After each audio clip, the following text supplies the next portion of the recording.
Welcome to Two Sisters Podcast with your hosts, Kristy and Melissa, who are real sisters bringing you real talk about life and faith through humor, insight, and community. Now, let's get into this week's episode.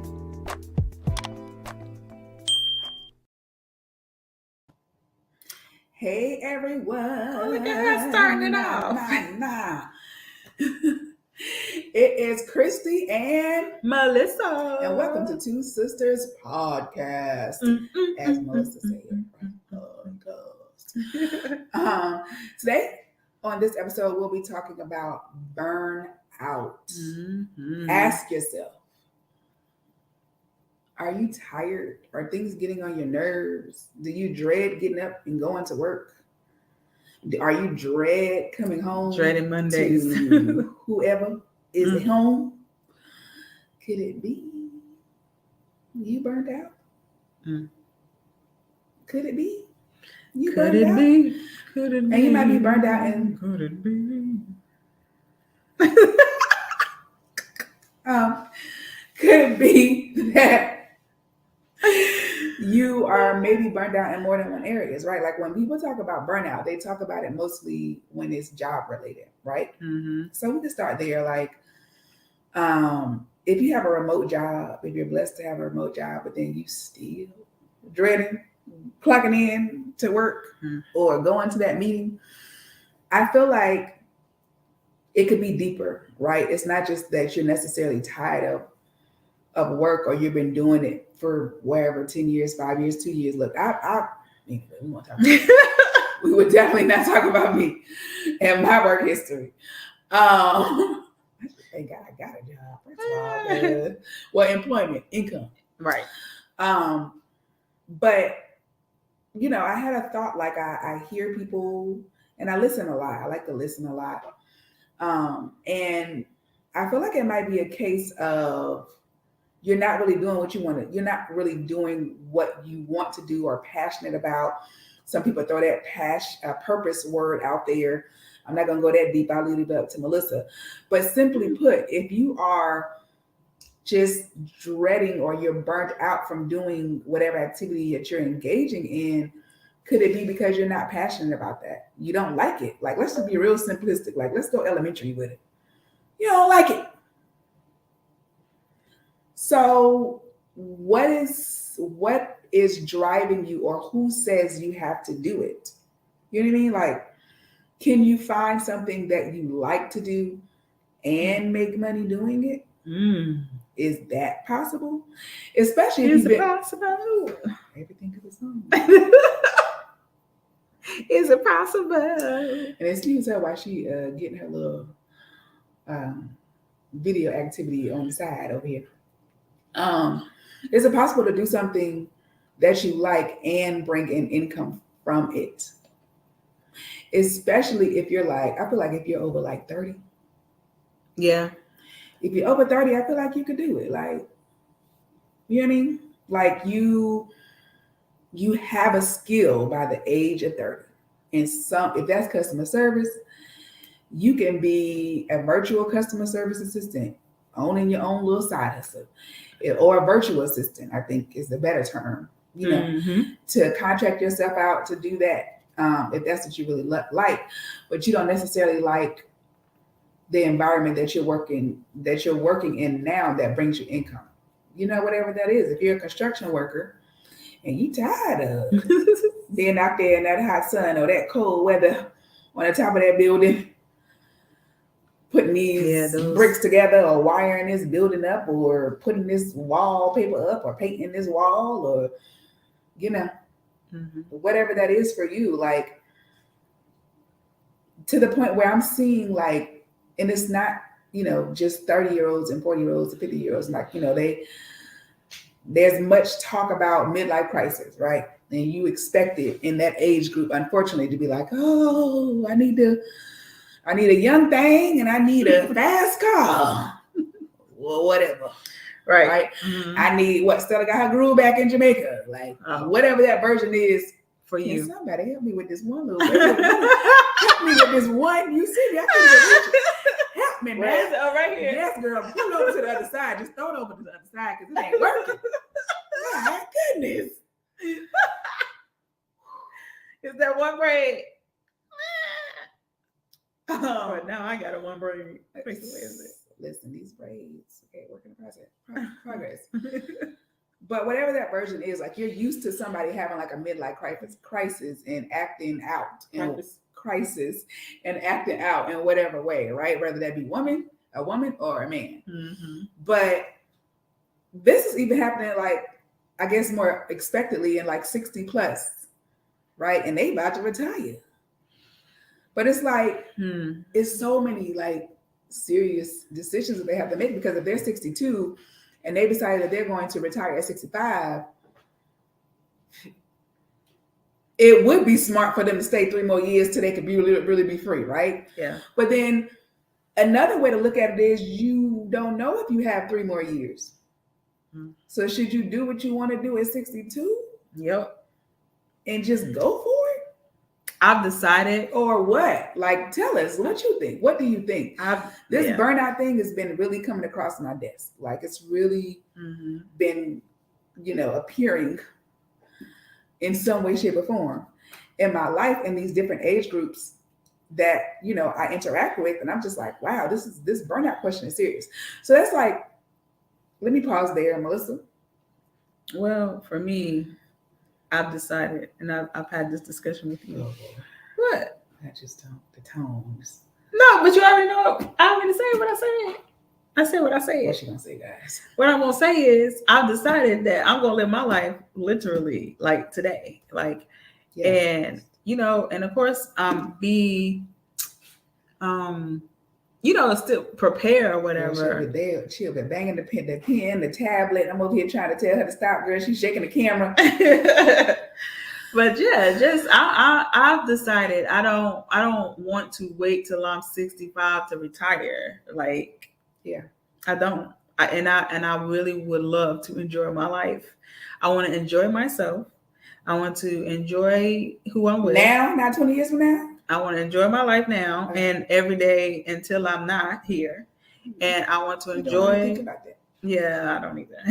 And I want to enjoy myself with who I'm with, whether it's my family or my friends or, whoever. And I want to live my life how I want to live my life. And that's pretty much how I've been living it, because I've decided, honestly, like, especially for me and my generation, it's like that was the thing. You had to go to school, you graduated from high school, you went to college, you graduated from college, you work a job, and my parents and their parents before them, like, it's like that was the thing. You're supposed to stay on this job and work the job until you retire and you get your pension and and that's kind of what was kind of instilled.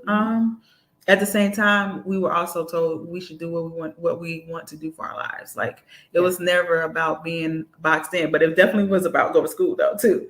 For me, that was not my path. But I say all that to say that I've decided, and that was in like 30s though, I decided that I don't want to wait till I'm 70, 65, 68, 73 to stop working and so-called live a retired life. Like, that's no.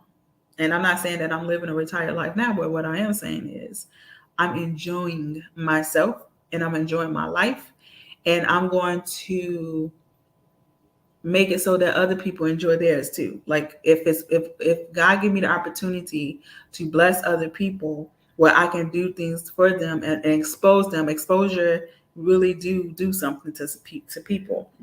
I've always, even when I wasn't exposed to it, I always knew that there was more.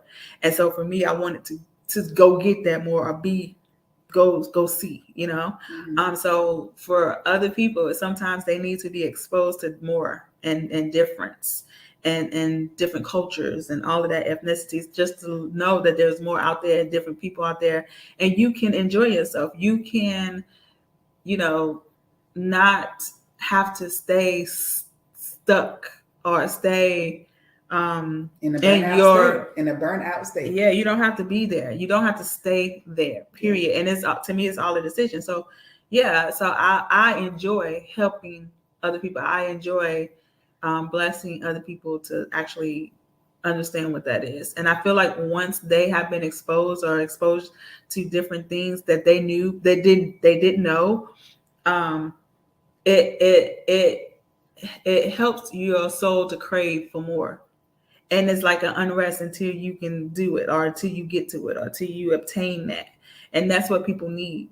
And I think when you stop craving different things and just living your life, not being afraid. Because what is exactly what can happen? Death. So that's the worst that can happen. The worst that can happen is death. Yes. In this situation, what I'm saying is, so basically you die before you live.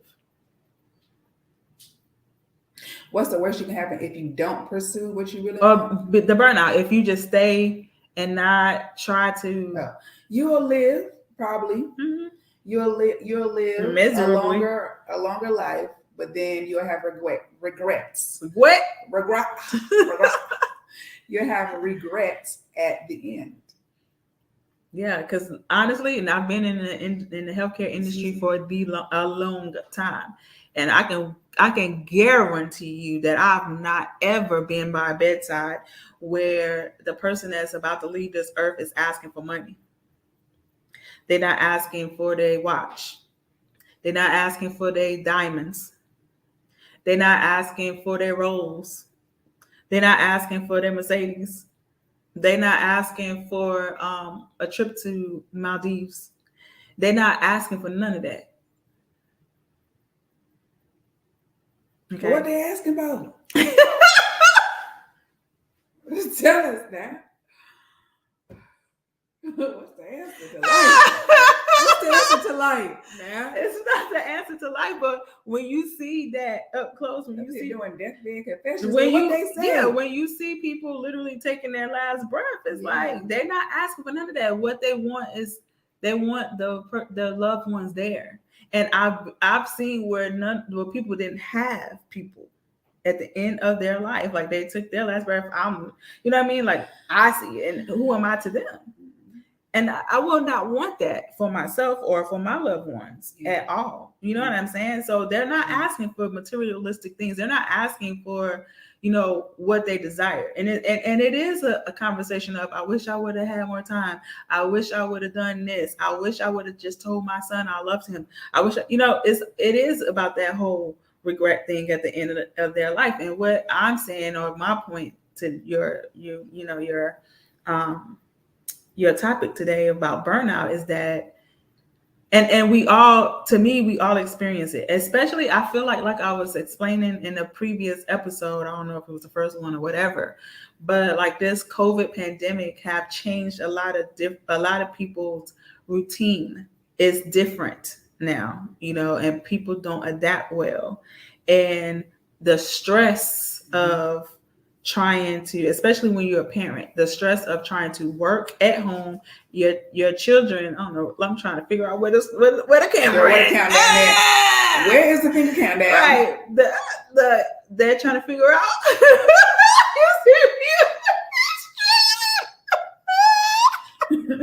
They're trying to figure out like their work from home situation. They're trying to figure out, balance. School, their children. I mean, especially, and they got more than one, they got 1, 2, 3 kids, like 2, 3, 4, 5 kids, and everybody's in a different grade. And again, home wasn't set up for online school, and then parents who haven't been in school for 30, 40 years now gotta teach their kids. It's like, wait a minute. You know what I'm saying? So it's like, I feel like these past 2 years was definitely a lot of burnout for a lot of different people. Like I said earlier as well, like people barely knew their kids. People barely spent time with their spouses or boyfriends and girlfriends. Like people just didn't know people and then found out they didn't like them. So now you stand in the house or being in this space with somebody you don't really know, you really ain't feeling, you know what I mean? Like, and that's so overwhelming. That's overwhelming. And this has caused the burnout. Yes. And just change. People who cannot adapt don't do well with change. Mm-hmm. Just don't.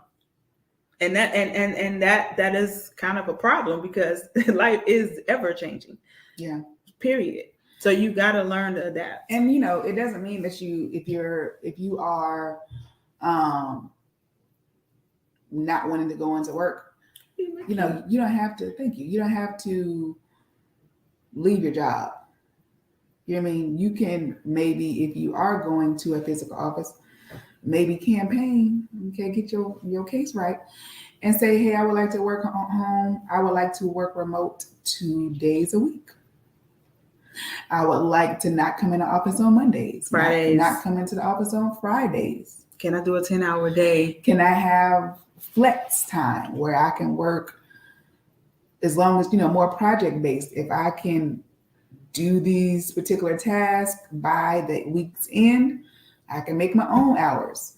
Whatever that looks like. It doesn't have to be a hard, fast rule. You know what I mean? Like, but don't feel like you don't have any options. Right. Especially now when you literally have all of these job platforms where you can do something similar, but maybe less stressful with just as much money.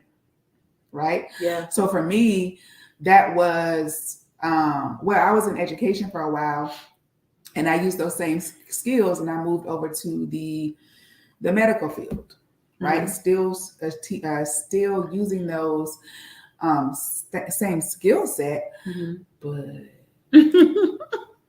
what? But what? My bank account was happy. Right. So what does that look like for you? And maybe a career switch or a career tweak, right? I like that. Or maybe there's really nothing wrong with your job. You like it, right? But then maybe you just need to get a hobby. Maybe you burnt out because you're literally giving all of your time to someone else's company. Or you're giving all your time. I don't mean to say it like that because that could be offensive to people. You're giving all your time to put in work to pay your bills. However that looks like for you, whether you're an entrepreneur, whether you work in a job. So maybe getting a hobby and not just expressing 60 hours a week to make money. Maybe you need to express those extra 20 hours in your personal hobbies. Learning a language, cooking class, maybe making a social group, creating a social group of your interest and then doing that. Whatever that looks like for you. Or maybe visiting your family and friends more. Maybe you can take a weekend trip if your family lives 4 hours away in another state. Do that once a month. You know or even every other month. Because before you know it, it'll be 10 years and you still unhappy. You're still unhappy. You're burnt out and you're not, there's no relief for it. You know, obviously outside of, God and prayer and time with the Lord, like we're talking like practicality here and, what is earthly available to you and practical steps. You don't have to be burnt out. You don't got to live life like that. And then, let's talk about how that affects your health. You don't even know it. People there's stress causes so many health ailments that you don't even think. You know what I mean? Yeah. High cholesterol, high blood pressure. And if your body, and I'm not a medical professional, let's do that disclaimer. But if you're, just think about it, 10 years at a high level of stress, could that be causing your high blood pressure and the reason why you got to take some medicine? Yeah. I'm just saying.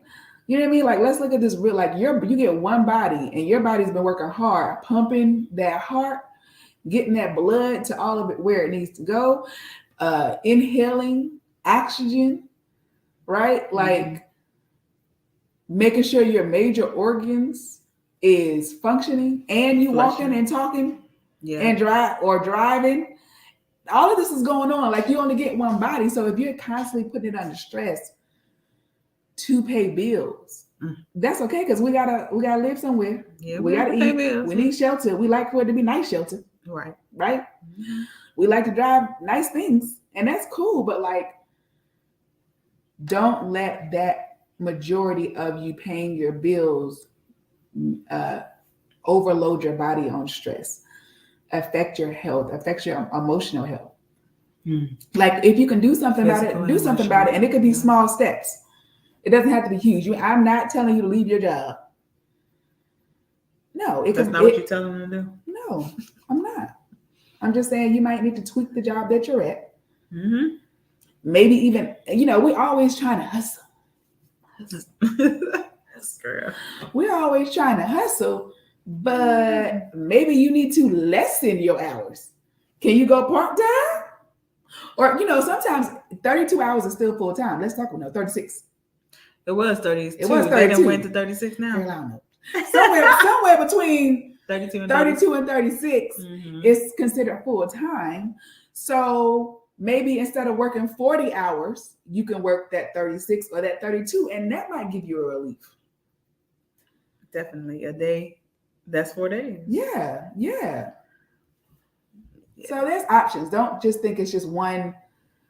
You got to leave your job. You got to build a business and then you'll be happy, because these business owners out here be stressed too. Definitely. And C-suite executives. Oh my goodness. They are not, for sure. The richest people, think about this. The richest people be having the most mental strain. Yep. And, we won't talk about where they ultimately kind of make their decisions that are, pretty drastic, because they're under so much pressure and stress that either they put on themselves, or this is the price of leading a company. And it's not all about money. No. You know what I mean? No, your health is not. Your health and your peace of mind is more important. And where can you find balance where your bills are paid? Right. You got the food that you want in your refrigerator, because hey, if you want some scrimps and lobster and some honey roasted turkey in the refrigerator, or you want some fresh watermelon, kiwis, and papaya, that's what you want. You want some quinoa and some kale. Whatever that is for you, you should eat what you want to eat too. Like, you work hard, you should be having yourself a snack or two that you like. That's what I'm saying. Reasonably live in a place that you are proud of, that you like coming home to, that is a comfort and a peace to you. If you got that, what can you ease up on as far as you manually putting in work hours? Yeah. Good question. Thank you. Good insight. Thank you, look girl. I got another bread that didn't try this. I'm not gonna leave it alone. Anyway, guys, that's kind of it. We just see it. we just it's bothering you, not them. Right. We just want to, like I said, pop in here and talk to you. So let us know in the comments. Again, we gotta just hit us up on our email at podcast.twosisters@gmail.com. Also, you can find us on our website at twosisterspodcast.net. Okay, guys. So again, thank you for joining. Thank you for listening. See you next time. Bye. Let me get it right. Thank you for listening to the Two Sisters Podcast, where we hope to encourage you on your journey of transformation and healing while having fun along the way. Follow us on IG and Twitter. Be sure to like, subscribe, and share it with your friends and family. It's available on all major podcast providers. Just search for Two Sisters Podcast. Till next time.